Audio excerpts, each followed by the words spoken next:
গণ অভ্যুত্থানের বিশ্বাসের সাথে বেইমানি করলে প্রধান উপদেষ্টা ডক্টর ইউনূসকেও ছাড় দেওয়া হবে না বলে মন্তব্য করেছেন বৈষম্য বিরোধী আন্দোলনের অন্যতম সমন্বয়ক সার্জিস আলম। শনিবার দুপুরে রাজশাহী জেলা শিল্পকলা একাডেমিতে জুলাই শহীদ স্মৃতি ফাউন্ডেশনের আয়োজনে শহীদ পরিবারের পাশে বাংলাদেশ অনুষ্ঠানে প্রধান অতিথির বক্তব্যে তিনি এসব কথা বলেন। ভারত প্রসঙ্গে তিনি বলেন, ভারতের সাথে বাংলাদেশের সম্পর্ক কি হবে তা তাদের কাজের মাধ্যমে নির্ধারিত হবে। সম্পর্ক ভালো রাখতে চাইলে ভারতকে খুনি হাসিনাকে আশ্রয় না দিয়ে ফেরত দিতে হবে। এই বাংলাদেশের মানুষ তার বিচার করবেন। তিনি বলেন, গুলি চালানো পুলিশ সদস্যদের শাস্তির বদলে বদলি করে নতুন করে পোস্টিং তদবির চলছে।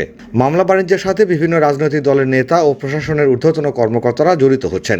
শেখ মুজিবের হত্যার বিচারের জন্য কবর থেকে লাশ উত্তোলনের প্রয়োজন না হলে জুলাই আগস্টের শহীদদের লাশ কেন তুলতে হবে? আর কোনো শহীদের লাশ কবর থেকে উত্তোলন করতে দেওয়া হবে না। শহীদদের হত্যা মামলাগুলোতে বিচার কার্য পর্যন্ত নিয়ে যেতে যারা অসহযোগিতা করবে তারাও হত্যাকারী হিসেবে বিবেচিত হবে। এর আগে তিনি শহীদ পরিবারের সাথে সাক্ষাৎ করেন, তাদের কাছে গিয়ে কথা বলেন। পরে জুলাই আগস্টের গণ অভ্যুত্থানে রাজশাহী বিভাগের শহীদ পরিবারের মাঝে আর্থিক সহায়তার চেক হস্তান্তর করেন। রাজশাহী বিভাগের 63টি শহীদ পরিবারের মধ্যে 46টি পরিবারকে আর্থিক সহায়তা দেওয়া হয় জুলাই শহীদ স্মৃতি ফাউন্ডেশন থেকে।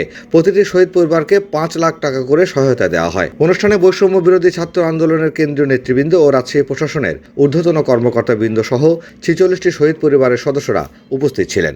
বিগত 16 বছরে খুনি হাসিনা নির্লজ্জের মতো এই বাংলাদেশকে উপস্থিত থেকে বলে সে নাকি ভারতকে যা দিয়েছে ভারত সারা জীবন মনে রাখবে।